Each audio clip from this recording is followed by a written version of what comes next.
सार किणिला बेले निश्चित भावरे ध्यान दियंतु। रासायनिक सारर गुरुत्वपूर्ण भूमिका को लक्ष्य करी सबु अंचल चाषी माने किपरि सठिक समय रे उन्नत मानर जौगिक मिश्रित तथा जैव सार पाइपारिबे सेथिपई आम सरकार एहाकु अत्यावश्यक वन्यद्रव्य आईन धारा 3 को आनी सार नियंत्रण आदेश प्रवर्तन कले।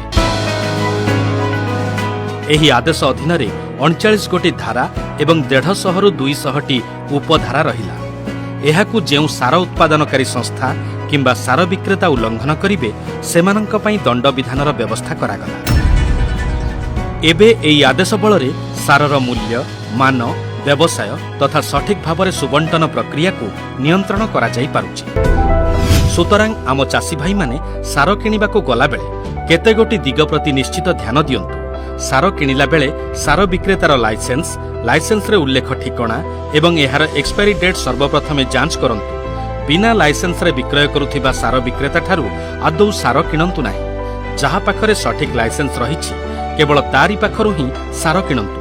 सार नियंत्रण आदेश अनुसार सार विक्रेता तांकर गच्छित सार और सारर दर तालिका अथवा स्टॉक एंड रेट चार्ट निश्चित भावरे एक बोर्ड रे प्रदर्शन करिबा अपरिहार्य। एणु चाषी भाई माने निर्धारित दर रे ही केवल सार किणंतु।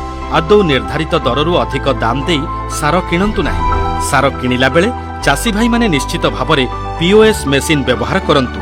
एहा द्वारा सरकार निश्चित हेबे जे आपण सार किनिछंती एवं तापरे जाई सार कंपनी रिहाती अर्थ प्राप्त हेबे। सार किणिला बेले पैकिंग को भल करी जांच करंतु। खोला बस्तारे थिबा सार आदौ किणंतु नाही।